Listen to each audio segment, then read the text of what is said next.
नमस्ते, सत श्री अकाल, आदाब। Welcome back to my channel beauty की ब्यूटी।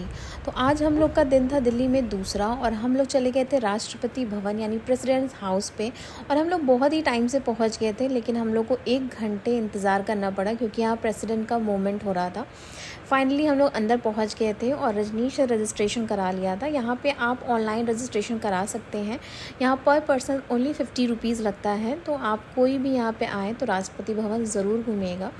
अंदर मुझे कैमरा ले जाने का परमिशन नहीं था, तो मैंने सिर्फ और सिर्फ बाहर की ही वीडियो बनाई। तो इसके बारे में मुझे बहुत सारे फैक्ट्स पता चले जो मुझे अभी तक नहीं पता थे और ये बहुत शॉकिंग था मेरे लिए। आपने अगर इंडिया गेट देखा होगा तो इंडिया गेट की सेम ऊंचाई पर है ये राष्ट्रपति भवन। तो इसको लगभग बनना था 4 सालों में, बट इसकी जब शुरुआत हुई तो इसको बनने में लग गए पूरे 17 साल। और यहाँ मैं ईरा के साथ बहुत सारी फ़ोटो क्लिक कराई, मैंने बहुत सारी वीडियोस बनाई और ये बहुत ही आई कैचिंग मोमेंट था मेरे लिए, क्योंकि अभी तक मैंने सिर्फ इसको टीवी पे देखा था और जब मैंने इसको पास से देखा तो इसकी खूबसूरती बहुत ही अच्छी है। अगर आप दिल्ली आए तो आप इसको बिल्कुल भी मिस मत करिएगा, आप ज़रूर आइए। आ गया है फ़ोन, ईया ने दिया है ना आंटी से, मम्मा लेके आई, बोली कि दो मेरा फ़ोन, मेरी या कार्टून देखेगी, तो आंटी ने मम्मा को दे दिया। तो आप फ़ोन से इस पर रजिस्ट्रेशन करवा सकते हैं और आपको अंदर गाइड मिल जाता है जो 30 लोगों की टीम लेके आपको पूरा राष्ट्रपति भवन अंदर से घुमाता है और आपको सारे फैक्ट्स बताता है। यहाँ पे मुग़ल गार्डन भी है जो बस कुछ ही महीनों के लिए खुलता है, तो आप ऐसे टाइम जाइए जब आप मुग़ल गार्डन घूम सकते हैं। तो इसकी अगर आपने फना मूवी देखी होगी तो इसकी शूटिंग भी यहीं पे हुई थी, वो हमने देखा। और इसमें 340 रूम्स हैं। तो ये पूरा राष्ट्रपति भवन जो है वो 330 एकड़ ज़मीन में बना हुआ है और पहले इसको वायसराय हाउस का कहते थे, लेकिन 1950 के बाद इसको हम लोग प्रेसिडेंट्स हाउस कहने लगे। और ये आप सामने देखेंगे आपको सीधे इंडिया गेट दिखता है, तो ये सेम ऊंचाई पे ही बना हुआ है और ये बहुत ही सुंदर लगता है देखने में।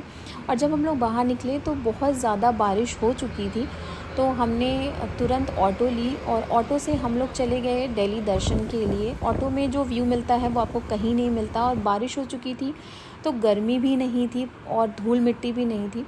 तो हम लोग के जो ऑटो ड्राइवर थे वो बहुत ही अच्छे थे, वो हमें सारी चीज़ें दिखा रहे थे। हमारे डिफेंस मिनिस्टर का जो होम था वो भी दिखाया उन्होंने और हमें ये भी बताया कि हमें कहाँ कहाँ जाना चाहिए। जो दिल्ली अगर आप आए तो इस चीज़ों को मिस नहीं करिए। यहाँ बहुत सारे म्यूज़ियम्स हैं, जो लोग रहते हैं उनको पता है, बट जो लोग दिल्ली आते हैं उनको ये चीज़ें नहीं पता। मैं बहुत बार आई थी बट मुझे नहीं पता था कि यहाँ पे इतने अच्छे म्यूज़ियम्स हैं और वो फ्री ऑफ कॉस्ट हैं, कोई भी पैसा नहीं लगता, आपको कोई भी पैसे देने की ज़रूरत नहीं है, आप फ्री में जाइए और बहुत ही अच्छा है। तो हम लोग चले गए थे वैसे इंडिया गेट के लिए, बट जब हमने वहाँ देखा कि यहाँ पे इतनी बारिश हो रही है तो इंडिया गेट में तो रुकना पॉसिबल था ही नहीं। तो हमारे भैया ने बोला कि आप इंडिया गेट ना जाके आप महात्मा गांधी का एक म्यूज़ियम है जहां उन्होंने आखिरी सांस ली थी या जहां उन्हें नाथूराम गोडसे ने गोली मारी थी, वो म्यूज़ियम वहां पे है। तो हमने सोचा कि हम लोग वहां जाते हैं ईरा को लेके, ईरा के लिए थोड़ा न्यू हो जाएगा और उसे पता चलेगा हमारे देश में कौन कौन कितने महान लोगों ने जन्म लिया है। इंदिरा गांधी म्यूजियम है, महात्मा गांधी म्यूजियम है।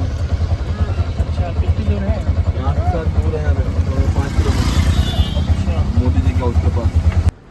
तो हम लोग इंडिया गेट को छोड़ के आ गए थे महात्मा गांधी म्यूज़ियम, जो था हमारे प्राइम मिनिस्टर के हाउस के पास ही। और यहाँ पे गांधी जी की बहुत सारी चीज़ें थी, बहुत सारी उनकी पर्सनल यूज़ की चीज़ें थी जो मुझे देखने को मिली यहाँ पे। बहुत ही अच्छा था और ईरा के लिए भी बहुत ही यूनिक था, बहुत ही नया था। वो बार बार बोल रही थी ये बाबा कौन है, तो हम लोग ने उसे बहुत ही अच्छे से समझाया। और यहाँ बहुत खाली था तो कोई भी दिक्कत नहीं हुई, भीड़ नहीं थी।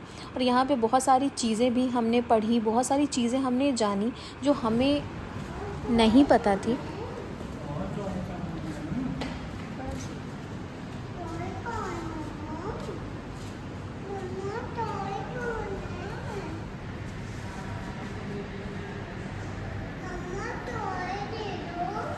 तो वही यहाँ कहाँ है बेटा? हाँ,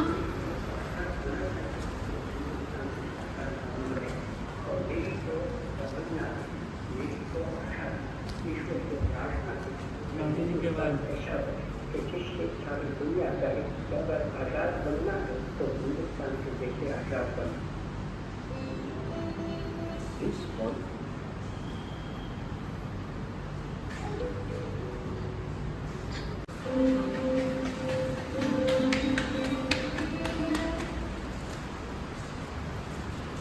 गांधी जी हैं ये तो।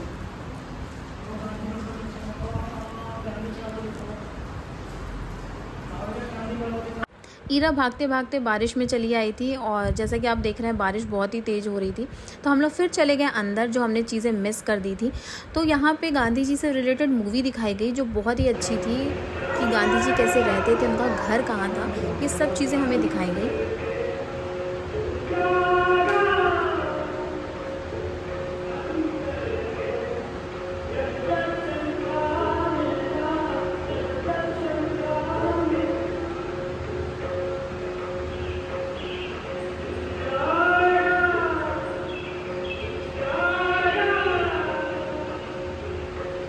और ये मूवी देख के मेरे गूज बम्स हो गए थे, बहुत ही अच्छा लग रहा था और ईरा भी देख के रुक गई वहाँ पे। बहुत ही अच्छा एक्सपीरियंस था मेरा ये।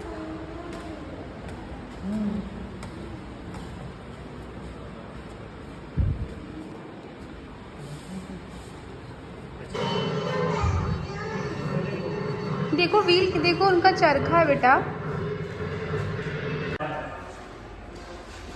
कर दी।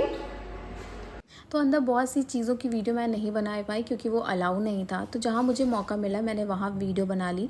तो बहुत सारे इसमें गांधी जी से रिलेटेड और बहुत सारा हमारा आज़ादी से रिलेटेड बहुत सारी चीज़ें थी इसमें दिखाया गया था, जिसमें था जलियांवाला बाग। बहुत ही उसको देख के बहुत ही मेरा मन विचलित हो गया था जिसे देख के, और बहुत ही अच्छी तरह से इसको प्रेजेंट किया गया है यहाँ पे। तो अगर आप लोग दिल्ली आए तो ये जगह बिल्कुल भी मिस मत करिएगा, आप ज़रूर आइएगा। आपको बहुत सारी न्यू चीज़ें, न्यू फैक्ट्स मिलेंगे देखने के लिए।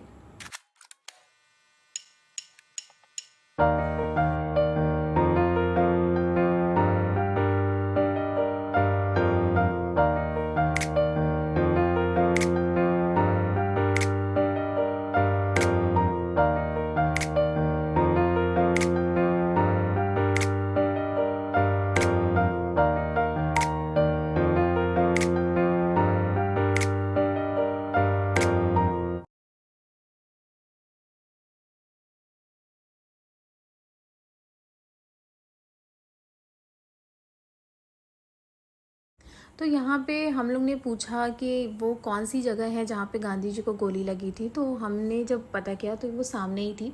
तो हम लोग बस उसी को ढूंढ रहे हैं। और यहाँ पे रजनीश बैठ गए थे और मैं और ईरा चले गए थे वो जगह देखने के लिए। तो यहाँ पे चप्पल नहीं पहन के जा सकते थे, तो यहाँ मैंने चप्पल उतारी और मैं चली गई अपने बहुत ही पास से इसको एक्सपीरियंस करने के लिए। तो बहुत ही अजीब सा लग रहा था बट बहुत अच्छा भी लग रहा था कि ये फर्स्ट टाइम है ऐसी जगह देखने का। तो यहाँ पे आप सामने देख सकते हैं जो सामने लिखा हुआ है, ठीक इसी जगह पे नाथूराम गोडसे ने गांधी जी को गोली मारी थी और यहाँ पे ही वो गिर गए थे। तो ये उन्हीं की याद में उनका समाधि स्थल बनाया गया है। तो उनका लिखा भी गया है शाम को 5:15 बजे। और फिर ये देख के हम लोग आ गए थे आगे कॉरिडोर में। और यहाँ पे एक और भी इंटरेस्टिंग चीज़ मुझे देखने को मिली, उनसे रिलेटेड बहुत सारी चीज़ें यहाँ पे लिखी हुई थी, उनकी हैंडराइटिंग में लिखी हुई थी। और बहुत सारी चीज़ें ऐसी थी जो नहीं पता होती हैं, एज अ इंडियन हमें ज़रूर पता होनी चाहिए। तो आप आएंगे तो यहाँ आपको देख के बहुत सारी चीज़ें पता चल जाएंगी। फिर हम लोग जैसे ही आगे बढ़े तो हमें उनके फुटप्रिंट्स दिखाई दिए गांधी जी के, कि इसी रास्ते से वो होते हुए अपने समाधि स्थल तक पहुँचे थे और जहाँ उनको गोली लगी। तो ये बहुत ही अच्छा लगा देख के, बहुत ही यूनिक था मेरे लिए। फिर हम लोग आ गए थे, मैं अपने सिस्टर इन लॉ के घर पे आई थी और यहाँ पे आराध्या डांस कर रही थी।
हीरा भी डांस करे। आओ पापा के पास आ जाओ इधर। ये दीदी आप ठीक है। इतना क्या बन गया? पूरा होटल बन गया।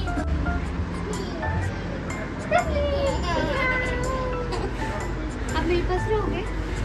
हाँ? मेरे पास नहीं जाओगी? और ईरा को यहाँ पे 2 दीदियाँ मिल गई थी जिनको देख के वो इतनी खुश थी। मुझे लग रहा था कि मुझे यहाँ पहले आ जाना चाहिए था, कम से कम ईरा भी।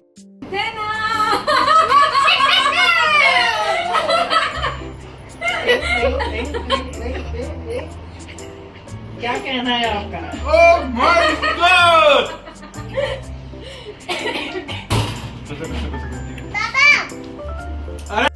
और हमने जीजा को और सबको ही सरप्राइज दिया था, लेकिन हमने रिकॉर्ड सिर्फ जीजा का ही किया और वो इतना खुश हो गए थे हमें देख के, और हमें भी बहुत ही अच्छा लगा था इतने दिनों बाद जीजा और दीदी से मिल के। और उनको लेके हम लोग सीधे चले आए थे बाहर हमने डिनर किया। मेरा सूप नहीं आया। आएगा। आओ टेस्ट करो यार, इतना थोड़ी। ये सूप ही है तुम्हारा। चलो छोटी, चलो छोटी।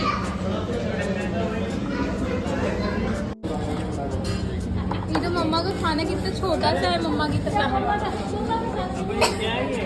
कहाँ तक आया है? आपके चुप। मैं ऐसे ही स्टैचू लेके खड़ा हो जाता हूँ। ये क्या इतना बिग डोसा कौन लाया?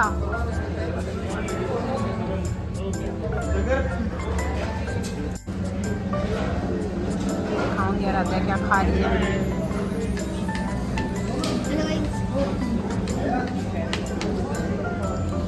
ये ठीक है? ना सकते। बाय रा।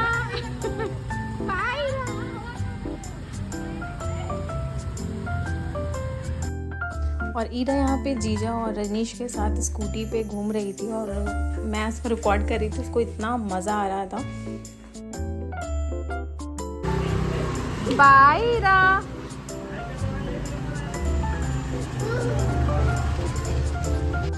नेक्स्ट डे हम लोग चले गए थे अक्षरधाम, और यहाँ पे अगेन हमें अंदर वीडियो लेना अलाउ नहीं था, बस हमने फ़ोटो क्लिक कराई। और नेक्स्ट डे हमारी थी ट्रेन, और ट्रेन से हम लोग आ गए थे वापस।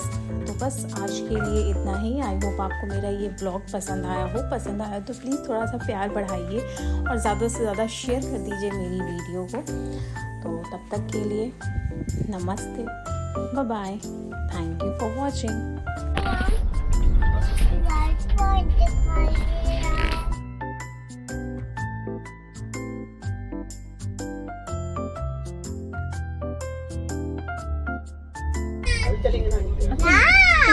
ये चोट कौन लगाया ईरा को सर पे? सर पे चोट कैसे लग गई ईरा को? गलती से? कौन गलती किया था? कौन सी दीदी बेटा? चश्मे वाली। अच्छा, और छोटी दीदी तो ईरा को बुला रही है कि आओ मेरे साथ किचन सेट खेलो, और वो किसके साथ खेलेगी?